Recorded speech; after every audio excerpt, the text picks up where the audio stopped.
Вы не любите убирать, но вам нравится, когда в квартире всегда чисто? Мы собрали для вас 10 вещей, которые стоит избегать в дизайне интерьера, если вы ненавидите уборку. Всем привет! С вами Ирма Стим. У моих родителей на кухне есть открытые полки, на которых выставлены чашки, кружки, специи, чайники. Убирая ее половину детства, я поклялась никогда не совершать этой жуткой ошибки на своей кухне.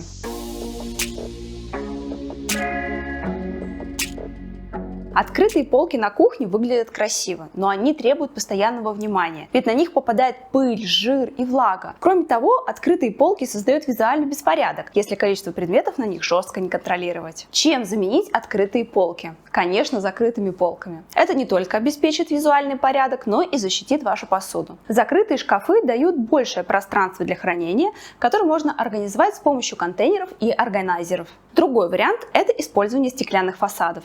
Они сохраняют открытость пространства, при этом обеспечивают защиту от пыли. Я рекомендую сделать эти шкафы с подсветкой, а то без подсветки ваш декор не будет виден. В одном из предыдущих видео мы рассказывали про такие фасады с подсветкой. Скорее всего, вы этой подсветкой будете пользоваться 1-2 раза в год, и лучше сделать просто закрытые полки. Мы недавно проводили опрос по этому поводу, и вот его результаты. В опросе проголосовало 450 участников, поэтому еще раз подумайте, нужны ли вам стеклянные фасады с подсветкой. Также в этот пункт можно добавить открытые вешалки для одежды. Количество вещей на них растет как снежный ком. Планируйте лучше закрытые шкафы, это поможет сохранить порядок в доме.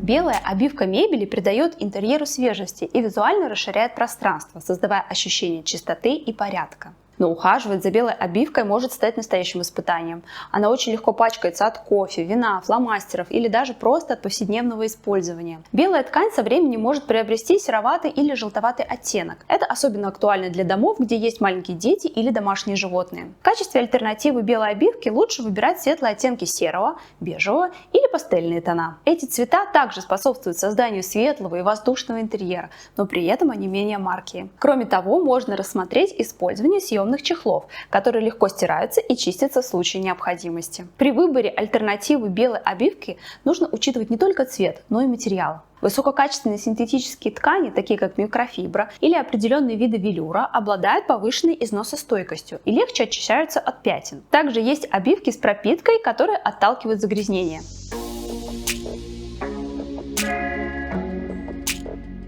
Мелкий декор в интерьере может вдохнуть жизнь в интерьер, но он же создает кучу проблем с уборкой. Вазы, свечи, подушки, статуэтки, рамки для фотографий. Многие люди любят собирать все эти вещи из поездок. В результате квартира может выглядеть перегруженной и беспорядочной. Следуйте принципу «меньше значит лучше». Не покупайте, или не держите в доме все, что вам понравилось. Выбирайте только те вещи, которые подходят к общему стилю и цветовой гамме интерьера. Есть еще такое правило: новая вещь должна прийти на замену старой, чтобы вместо 2 ваз на комоде у вас осталась только 1. Оцените каждый элемент и задайте себе вопрос о его значимости. Какой вклад он делает в общий стиль интерьера?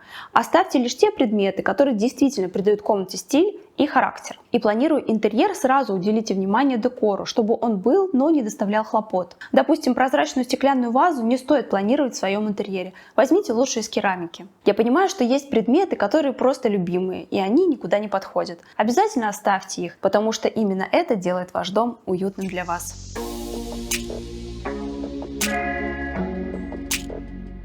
Стеклянные поверхности создают ощущение легкости и делают интерьер визуально больше. Но вы наверняка знаете, как сложно их содержать в чистоте. Отпечатки пальцев, пыль или просто следы от влажной тряпки всегда видны на них. Это портит впечатление в интерьере. Особенно актуально для стеклянных столов, стеллажей или дверей. В общем, те предметы, к которым мы часто прикасаемся. Что можно сделать?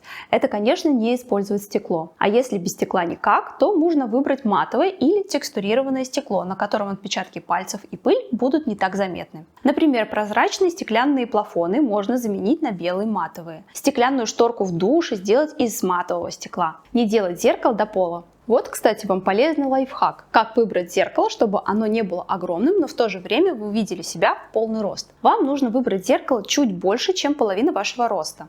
Если ваш рост 1,80 м, то вы спокойно можете увидеть свои ноги в зеркале высотой 1 метр. Важно только ориентироваться на самого высокого члена семьи. Еще большая проблема – это камины со стеклом. Такое стекло покрывается копотью после каждого использования и становится просто черным квадратом. Каждый раз перед тем, как затопить камин, задумываешься, стоит ли оно того. По поводу каминов мы тоже сделали опрос в группе, и вот его результаты.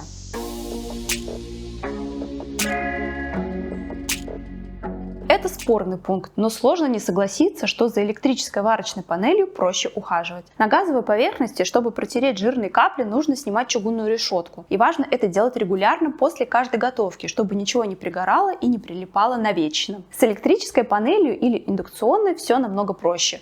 У индукционной плиты даже не нужно ждать, пока поверхность остынет. Можно сразу протереть ее тряпкой. Для упрощения ухода кто-то рекомендует использовать фольгу, но выглядит такое решение очень не очень. На рынке сейчас существуют варочные панели, которые встраиваются в столешницу. У вас выходит красивая ровная столешница без черных квадратов. По-моему, выглядит идеально.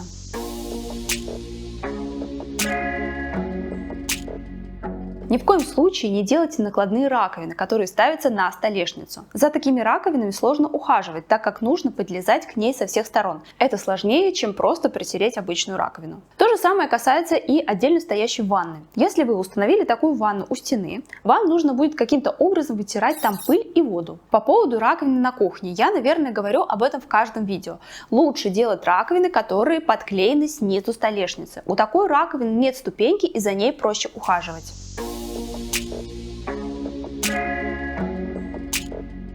Планируя свой интерьер, избегайте неровных поверхностей, таких как сложные резные элементы, рельефные текстуры или декоративные выступы. Эти элементы быстро покрываются пылью и грязью, если за ними не следить.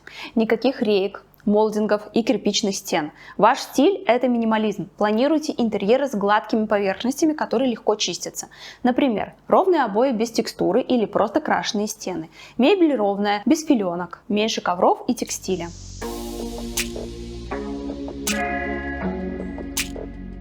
Не планируйте растения в своем интерьере. Их нужно регулярно поливать, пересаживать, обрезать, удалять засохшие листья и цветы, а также контролировать вредители и болезни. Это отнимает много времени и энергии. Например, большие декоративные фикусы или пальмы. Им нужно регулярно протирать все листья, и с каждым годом этих листьев становится только больше. Вместо использования настоящих растений возьмите искусственные. Они не требуют ухода, но при этом хорошо имитируют настоящие растения, а мыть искусственные цветы можно просто под душем. Но возможно, лучше вообще отказаться от цветов и растений, заменив их декором.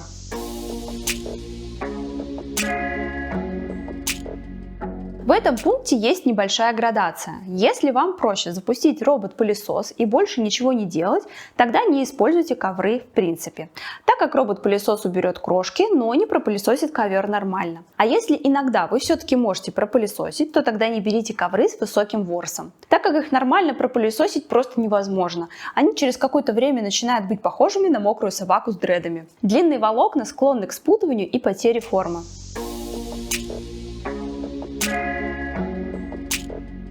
На глянце, так же как и на стекле, хорошо видны отпечатки пальцев и царапины, а на черном цвете видна каждая крошка и пылинка. Поэтому темный цвет пола или постельного белья – это плохой выбор для вас. Сейчас еще любят делать черную сантехнику. И если у вас из крана течет вода, обогащенная минералами, то будьте уверены, что на смесителях у вас всегда будут белые пятна и разводы. Выбирайте лучше матовые хромированные цвета или же белую сантехнику. И главное правило – не откладывайте уборку вещей. Уберите их прямо сейчас. Поддерживайте порядок, и вам не придется тратить время на уборку беспорядка. Чтобы это работало, для каждой вещи должно быть свое место. Напишите в комментариях, что вы сделали в своем интерьере, чтобы меньше заниматься уборкой. Это будет полезно для всех, кто посмотрит видео после вас. И до встречи через неделю.